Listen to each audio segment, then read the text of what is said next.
Safe to Serve family, first-time viewers, welcome to this midday power surge.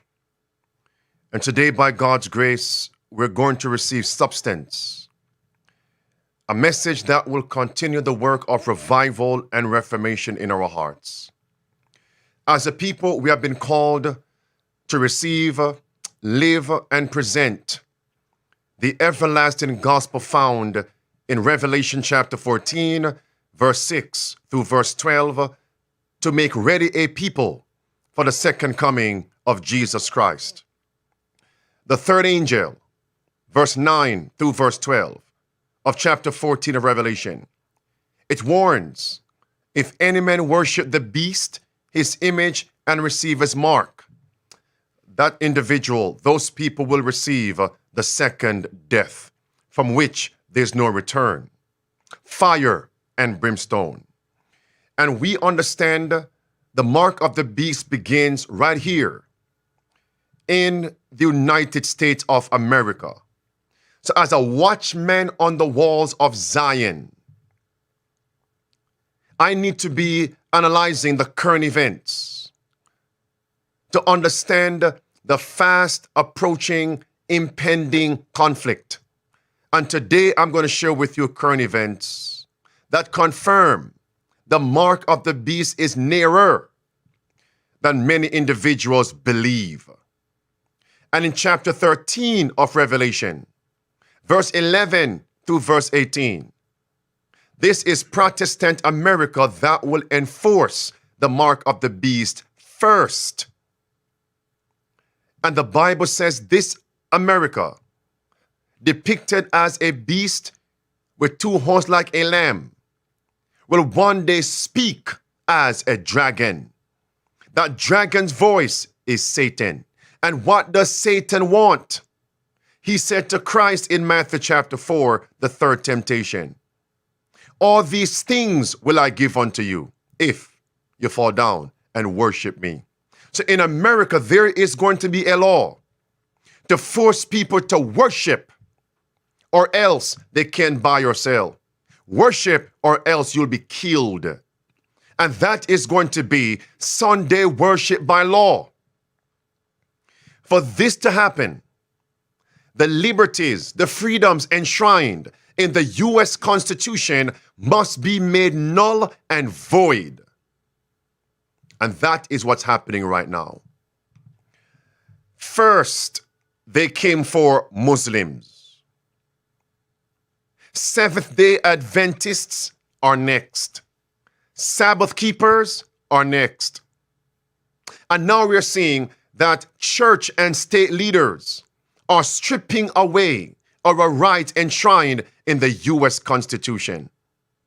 Today, I'm going to allow these video clips to lead. The commentary will come afterward. Clip 1. Notice the change. Separation between church and state, they told me. I said, all right, let's forget about that for one time. Let's what? Let's forget about that one time. In this lesson, you're going to see almost every office in the U.S. government, every cabinet official is promoting church and state union. My friends, the president is doing that. The vice president is guilty of that. We also have the incoming labor secretary and solicitor. He's promoting that. And she is promoting that. Of course, we have also the Secretary of Defense, Pete Hegseth, is promoting that. Doug Wilson. Also, we have Kevin Roberts, Jonathan Berry. We are surrounded. And the issue is that God's professed people don't know the day and the hour. They don't realize that we're being surrounded. They don't realize the time of their visitation. That's a direct statement from Luke 19. Watch this. Separation between church and state, they told me. I said, all right, let's forget about that for one time. We said, really, the separation? I don't know. Is that a good thing or a bad thing? I'm not sure. But whether there's separation or not, you guys are in the White House where you should be, and you're representing our country, and we're bringing religion back to our country, and it's a big deal. Was President Trump at the White House in May, questioning the Constitution's separation of church and state implied in the First Amendment. That is, he signed an executive order establishing a presidential commission on religious liberty. Today, Defense Secretary Pete Hegseth making headlines after he reposted a video about a Christian nationalist church that includes pastors saying women should no longer be allowed to vote. All of it prompting our next guest to sound the alarm on the blurring of the line between religion and our politics, arguing in a new book that the separation of church and state is under attack as never before. Joining us now, author. This is a current event that must cause all of us to be vigilant, prayerful, yea, my friends, alert. The world can see it. Our liberties are under attack. Yet God's professed people are blind to this reality. So, Randall, in the preface for your book, you focus on the high stakes here. And you write in part this: the First Amendment has been resilient over the years, over the decades, but that does not mean that its future is secure. Those who believe in the separation of church and state must continue to patrol that wall of separation. Mercy. Did you all hear that? I want you all to listen attentively. I'm allowing the current events to lead. The commentary comes after. It's not going to be secured forever. That's a fulfillment of end-time prophecies. Revelation 13:11. A beast with two horns like a lamb will speak as a dragon. These two horns, religious liberty, civil liberty, a separation of church and state. But America will speak as a dragon. The last statement says that we must patrol the wall of separation.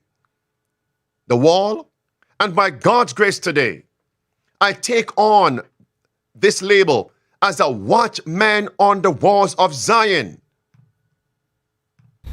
Some on the left argue that voices of faith have no place in the arena of public discourse, while those on the right don the mantle of victim, insist that the United States is a Christian nation, and engage in rhetorical kabuki to assert that the First Amendment does not mandate the separation of church and state. Both positions represent misunderstandings of the First Amendment. Notice, this was aired on yesterday, August 13. And if you notice, it's on the liberal legacy media platform, MSNBC. But that last statement shows that here comes a balanced, factual analysis of the crisis that we're in. Both left and right, the donkey and the elephant parties, are attempting to overthrow, repudiate the liberties enshrined in the U.S. Constitution. Wake up, my friends. Well, obviously, the whole... In these two last clips, they are a little bit more lengthy. I want to take you back to history class, lest we forget. Well, obviously, the whole Christian nationalist movement is trying to rewrite American history. We have various people running around claiming, for example, that something like 53 of the 55 founders were evangelical Christians, which is so ludicrous that it's not even worth addressing. And they ignore, as we talked about earlier, the Danbury letter when Jefferson, who was one of the founders, by the way, and said this was his understanding of the meaning of the First Amendment, that it called for the separation of church and state. But you also have the Treaty of Tripoli, for example, that was negotiated at the end of George Washington's administration that said in Article 11, as the government of the United States is not in any sense founded on the Christian religion. This was sent to Congress for ratification by John Adams in 1797, read aloud before the Senate, and ratified unanimously by the United States Senate. That's pretty clear evidence that this is what the founders intended. And now you have various people who are trying to suggest that America was and always has been a Christian nation, should remain so, and that flies utterly in the face of the First Amendment. Now, Beloved, here is a spiritual ammunition. We're not playing games here today.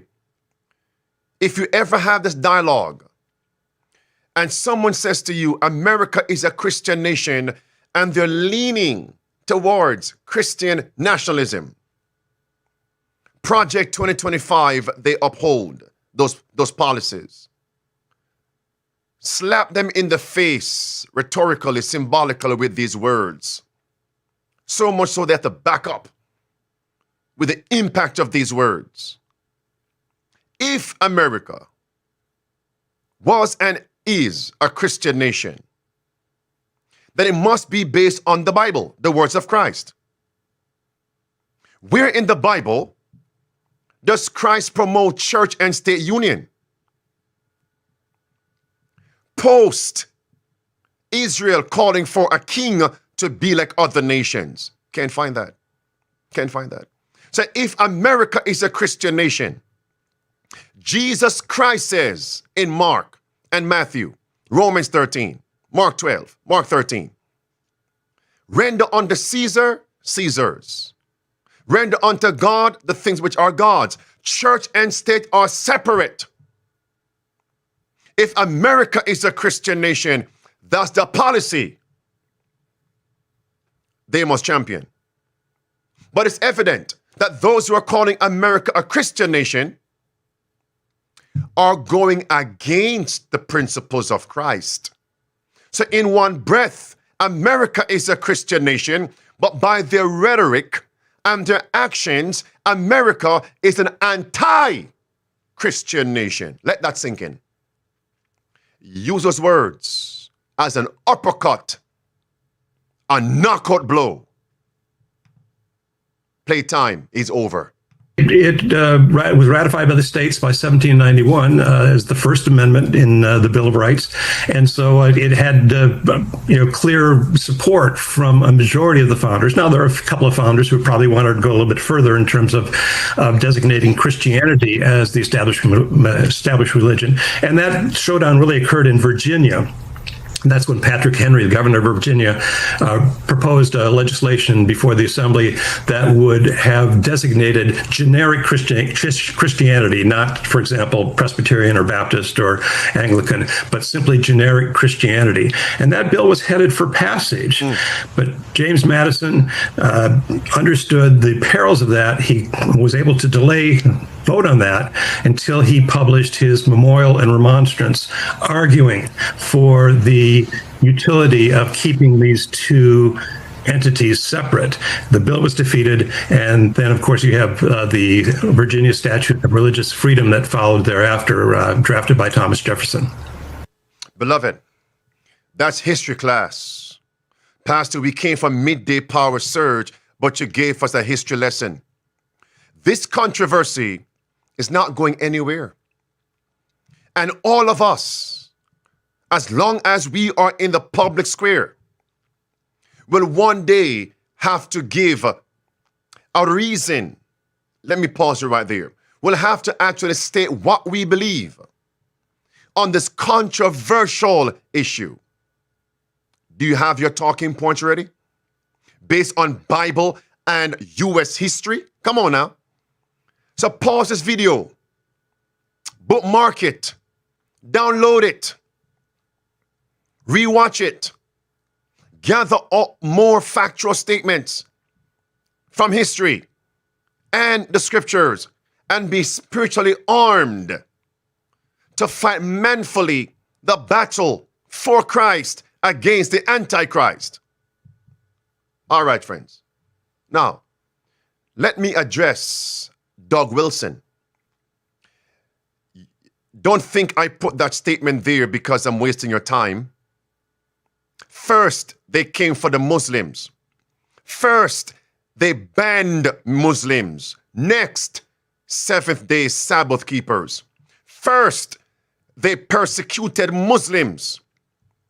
Next, seventh-day Adventists, faithful seventh-day Sabbath keepers. Watch this. This was released on yesterday, August 13th. Watch this. You know, if we're trying to establish a Christian country, should we have our borders open or allow Muslims to come in and live in a country that's distinctly Christian? I would say no in any kind of significant number because it's the problem of assimilation. Doug Wilson said no. Why? The problem is assimilation. Mercy. Beloved. So Doug Wilson and whoever he supports and whoever supports him in the present U.S. government administration, they want an America that only has one religion, and that is their mental construct of Christianity, which is anti-scripture. First, they persecuted the Muslims. Next, Seventh-day Adventist. Where are the watchmen on the walls of Zion? Watch this. Clip 2. If we were a Christian nation, then let's say a Muslim moved here and let's say he was allowed to green card it and he was settled down here. In the ideal setup, he couldn't hold office. He could, because we're a Christian nation and he's not a Christian. Mercy. This man is promoting that only Christians can hold civil office in America. Come on, friends. The alarm bells should be ringing. The trumpet should be sounding in your ears. Your spiritual antennas should now be extending because you have read that in the Bible and read that in the book, The Great Controversy. You read that in U.S. history. This man, Doug Wilson, is making religion a test to hold civil office. That's church and state union. On the screen right there. Great Controversy, page 292. Where are the watchmen on the walls of Zion? It's right there. You may read that. I don't have time to waste here, my friends. Church and state union, as it was in the beginning of America, so it is at the end. Because God tells the end from the beginning. And Ecclesiastes chapter 1, verse 9, there's no new thing under the sun. The things which have been shall be. That's it. There it is, my friends. Overthrowing the principles in the First Amendment. And what's happening in Idaho? Beloved, look at this. My friends, Doug Wilson does not hail from Idaho. So I'm showing you his statements are not isolated as an anomaly. This is an antichrist movement in America. State by state is pushing this satanic policy to overthrow the principles of the U.S. Constitution, making religion a test for civil office. It's right there, Idaho.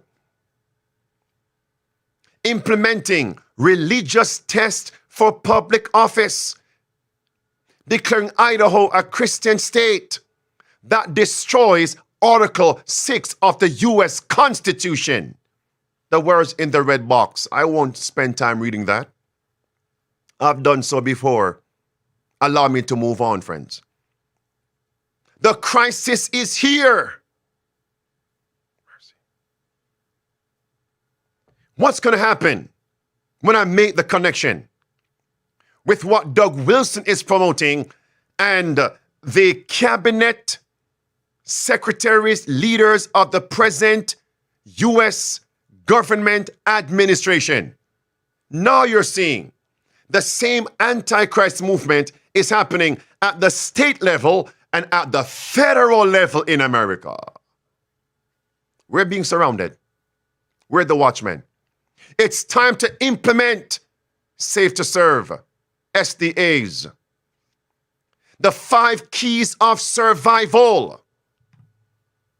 Idaho belongs to Project 2025. It's happening all over, my friends. Kevin Roberts, Jonathan Berry, and the rest. President Trump and the Vice President.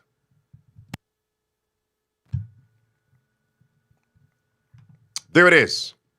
Idaho is looking like the Roman Catholic Church. Idaho is promoting Sunday observance as the mark of Christian nations. Idaho, Sunday observance, the mark of Christian nations. Idaho, we must punish those who break Sunday worship. Punish those who refuse to observe and worship on Sunday. Watchmen, what of the night? I see a lion coming. A lion is in the way. Lion typifies Babylon, the counterfeit of Jesus, who hails from the tribe of Judah, the lion tribe. Back to Doug Wilson. You know, if we're trying to establish a Christian country, should we have our borders open or allow Muslims to come in and live in a country that's distinctly Christian? I would say no in any kind of significant number because it's the problem of assimilation. Why did I repeat that? Because now I'm going to confirm. Listen to me, Safe to Serve. SDAs, first-time viewers. First, they persecuted the Muslims.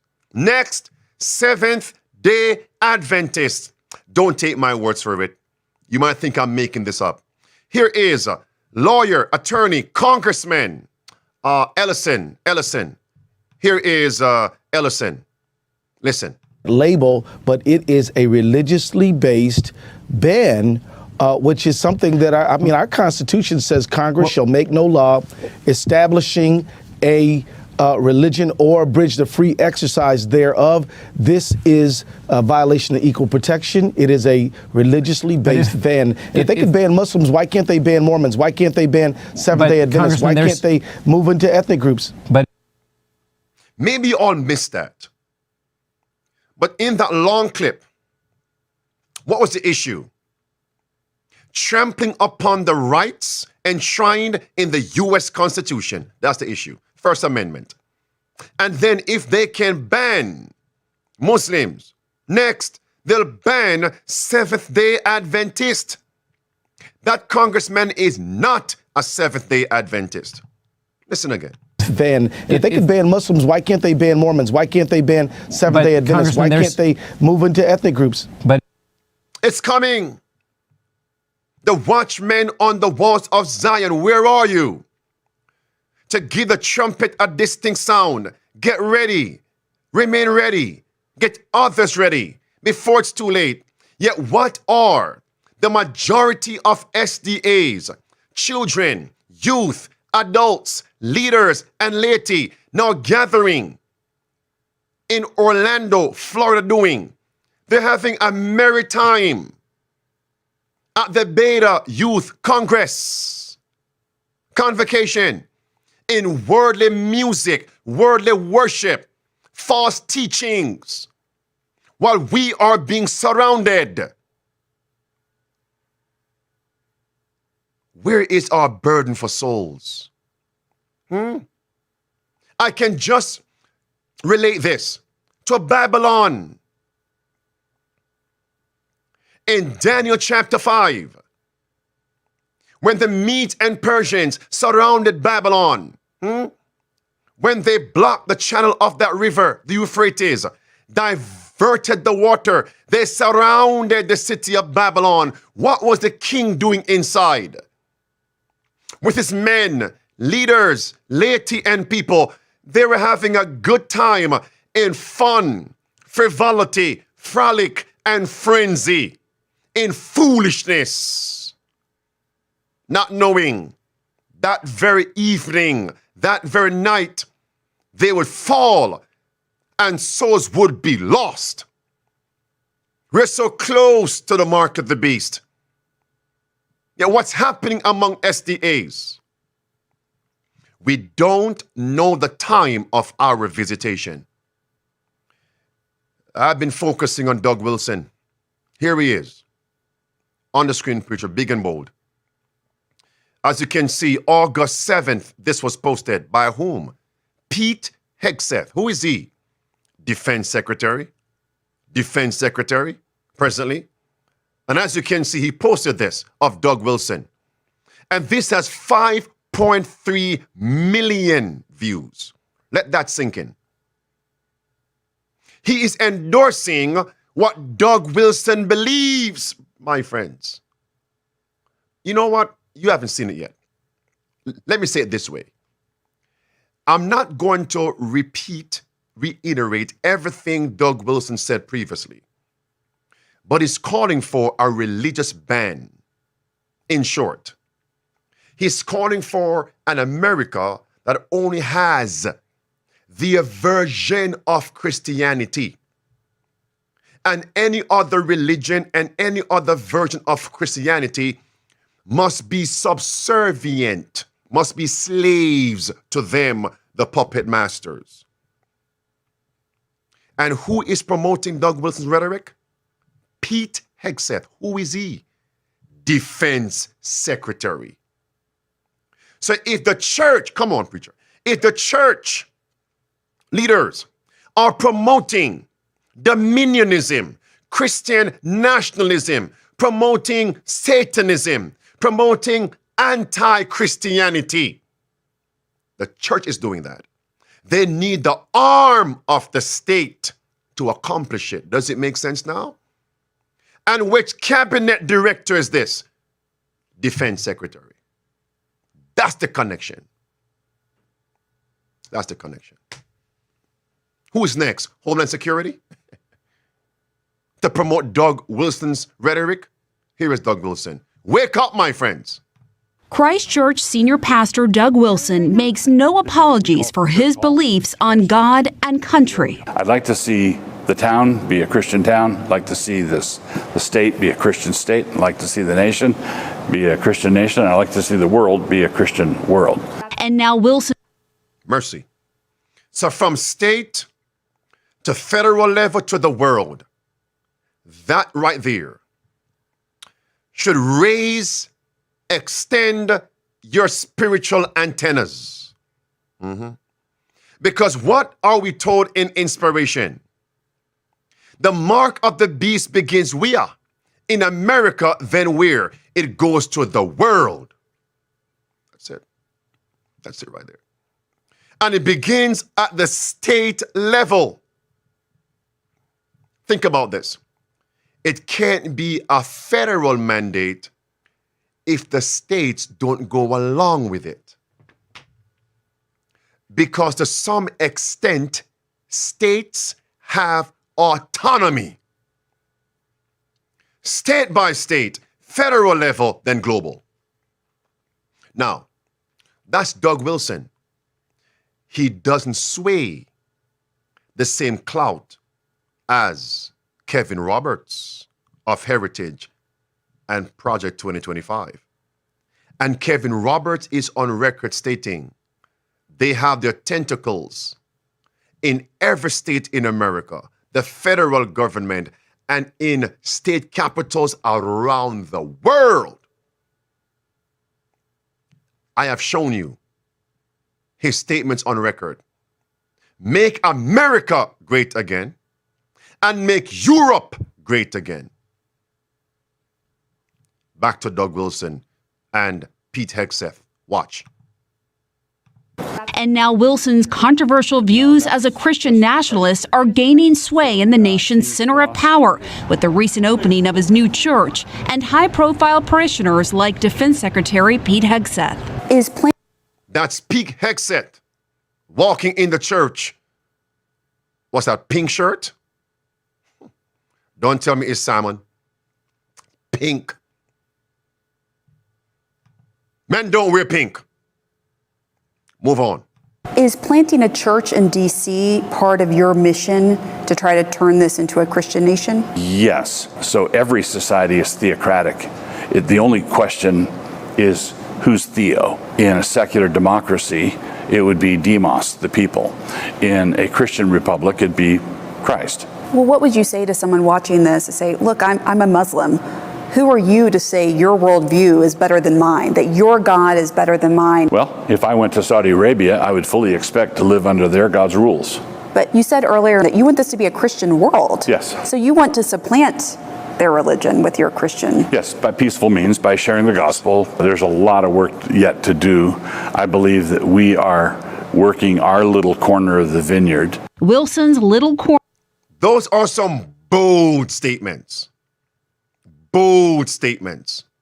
One more time.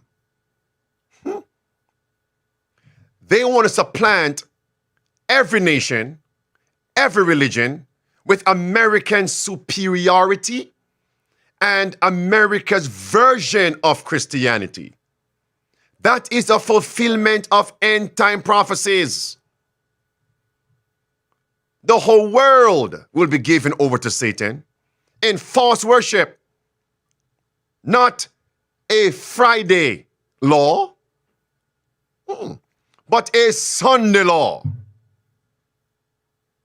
Not the 6th day of the week, because the devil doesn't want to be 6th in the race, but the first day of the week, because Satan desires to be first.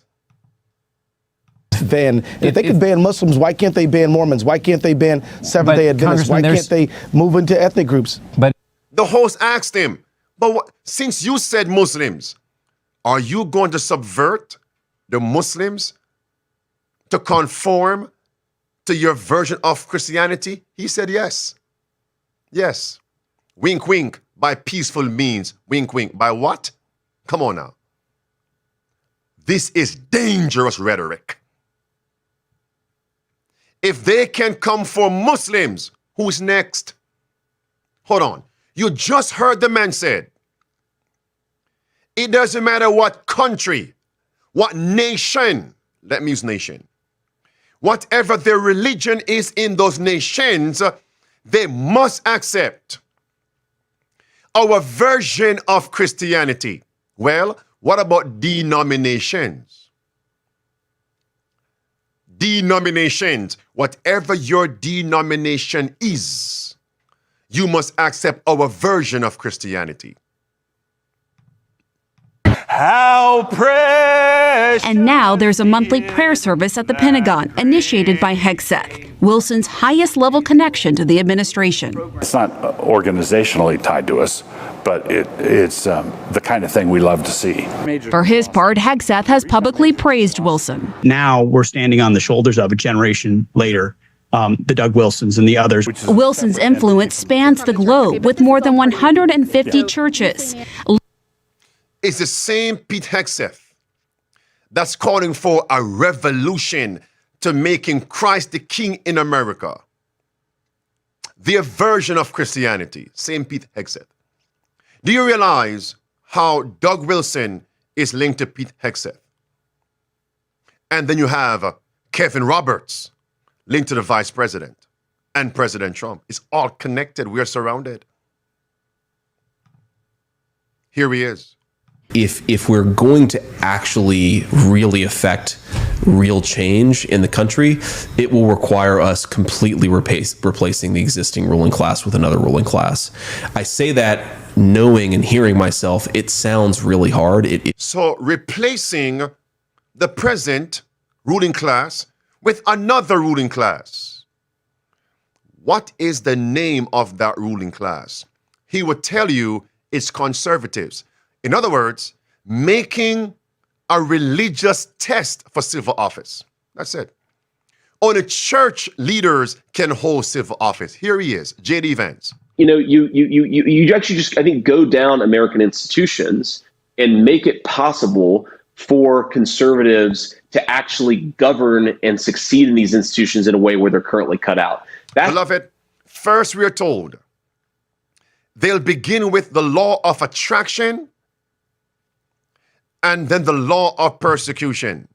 Doug Wilson, yes, our version of Christianity will conquer the whole world. Stop it right there. And then he said, peacefully, wink, wink. They begin with peace, quote unquote. And those who refuse to bow the knee, then comes war, persecution, as it was in Daniel chapter 3.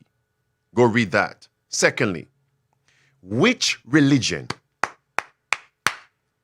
which false religion once governed the whole world from 538 to 1798? And that religion was also forcing Muslims to bow, which sparked the Crusades, Roman Catholicism. Did Popery war against Muslims? That's history. The fifth trumpet, sixth trumpet, first woe, second woe. Have no time for that right now. Chapter 8 and 9 of Revelation. Hear me. Does the Bible say America will form an image to the beast, the papacy? And how widespread was the religion of Popery? Global. So how widespread must be the false version of Christianity in America? How widespread? Global. Pastor, give me Bible. Revelation 13, verse 7, verse 8. Popery, the first beast, had power over nations, kings, tongues, and people, and forced them to worship falsely. Verse 7, verse 8 of Revelation 13. And in chapter 13 of Revelation, verse 11 and verse 12, Protestant America will exercise all the power of the first beast. Was her false religion global? Yes. What is Doug Wilson, J.D. Vance, Trump, Kevin Roberts, Mr. Berry all saying? It must also go global. Our version of Christianity. Wake up, my friends. I think the thing that we have to take away from the last 10 years is that we really need to be really ruthless when it comes to the exercise of power. Not peace. We must be ruthless. Kevin Roberts. Full circle in this response, and just want to encourage you with some substance that we are in the process of the Second American Revolution, which will remain bloodless if the left allows it to be. War. Here is Trump. You have such power, but you weren't allowed to use that power, and you're now allowed to use it. I get in there, you're going to be using that power at a level that you've never used it before. It's going to bring back the churchgoer. I mean, you have to see. I don't like the charts when I see charts where they're going in the wrong direction. We don't like that. We're going to bring it back, and I really believe it's the biggest thing missing from this country. It's the biggest thing missing. We have to bring back our religion. We have to bring back Christianity in this country. Beloved, are we surrounded? And here is Kevin Roberts exhorting Mother Church. Who is Mother Church to this cowboy Catholic? And that there isn't enough time. But in fact, we are on God's time. And it's trite to say that, but we also know that it's true. And we know that Mother Church doesn't think in terms of days and months and presidential election cycles. She doesn't even think in terms of decades. She thinks in terms of centuries and millennia. Mother Church is coming, friends. Your state. What we're doing here is building not just for 2025, Steve, but for the next century in the United States. And that's why MSNBC and that history professor have lost their ever-loving minds, because they've never seen. And they control both left and right, donkey and elephant parties. And here we have Mr. Berry telling us Sunday laws. I don't think Congress has the authority to mandate like a national closing. Begin state by state. I won't play all of that. And here he is again. We want a Sunday law in America, as it was with Constantine. See a big, it's harder to see a big federal role for this. I think this is more a question of state and local law, is reinvigorating where possible Sabbath rest laws. To be very specific, like it used to be, this was basically the norm as best I've looked into this some. I'm working on some research on this. Really literally dating back to Constantine. Constantine's Sunday law. The best critique is basically that what you're doing is it's a de facto privileging of Christianity, because which religion has the Sabbath on Sunday? Well, it's Christianity, and so you're not doing it on Saturday. You're not doing it. So you're Beloved, do you see that, my friends? So not only Muslims, but even anybody who worships on any other day besides Sunday is going to be prosecuted and persecuted. Listen again. In a pluralist society, if you reinstate blue laws, then you would have to outlaw sports teams on Saturday in order to accommodate Jews for the Sabbath, or Muslims, Seventh-day Adventists. So how do you kind of thread that needle? Well, we're not obligated to satisfy every group under the sun. You have to make these judgments. Sometimes we have forgotten where we are. Those last clips were a reminder of where we are, my friends. When church and state unite, what has always been the end goal, the result?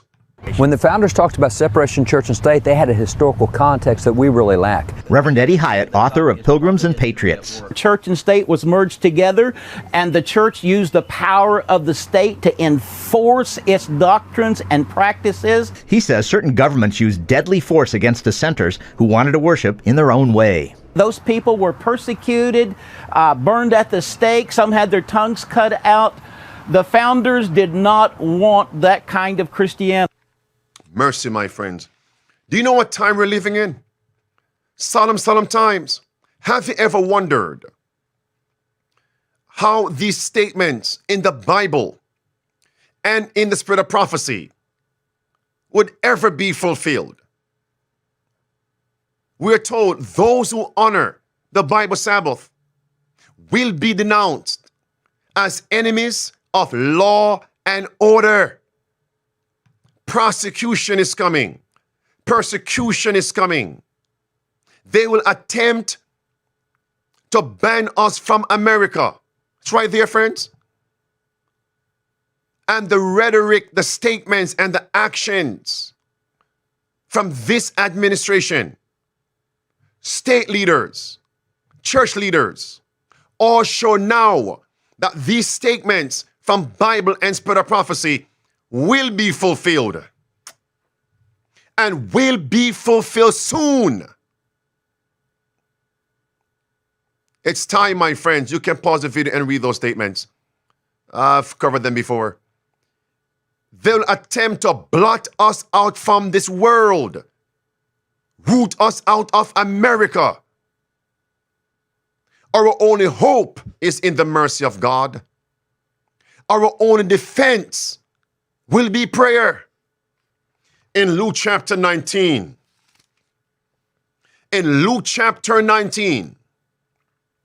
verse number 40, Christ says, if these my followers who are preaching the present truth should hold their peace, the very stones will cry out.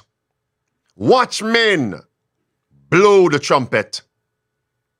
Awaken the church. It's time to implement the 5 keys of survival. In verse 41, as Christ beheld the city, his people, he wept. Why? Because the crisis was nearing. Why? Probation was about to close. He wept. Why? Because the Roman power was about to surround Jerusalem and destroy everyone within. They could not buy. They could not sell. They would die from hunger. He's weeping for them because they rejected the principles of the 5 keys of survival. They were to flee Jerusalem. And Christ said to them, last warning, you don't know the time of your visitation. Verse 42 and verse 43. And Christ mentioned children and parents.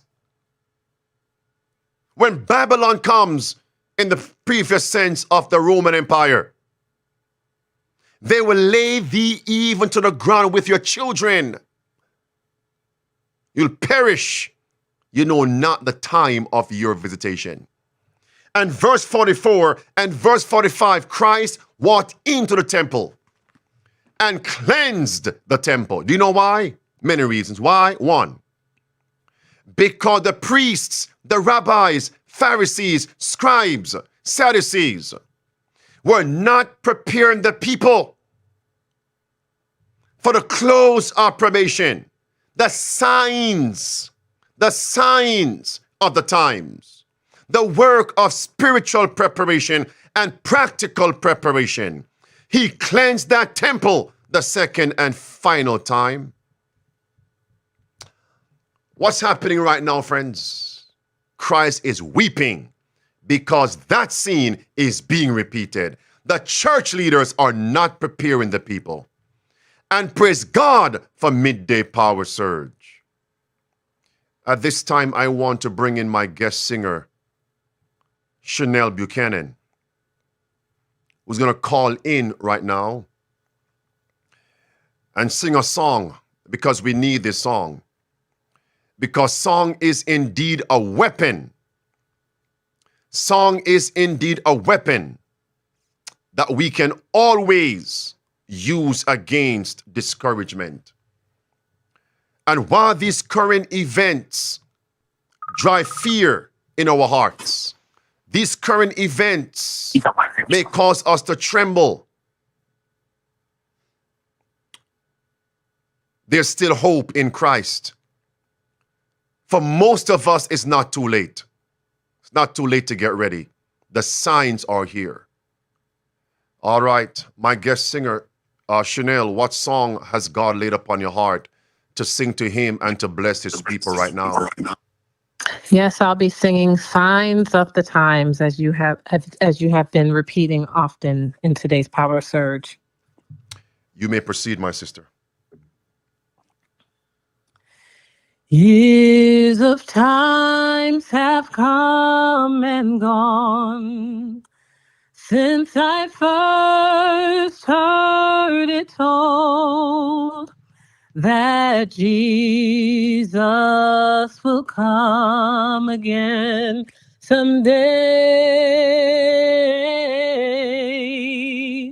If back then it seemed so real that I just can't help but feel how much closer His coming is today.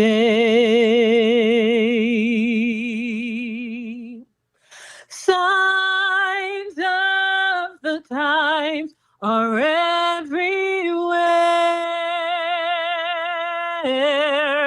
There's a brand new feeling in the air. Keep your eyes upon the eastern sky. Lift up your heads, redemption draweth nigh.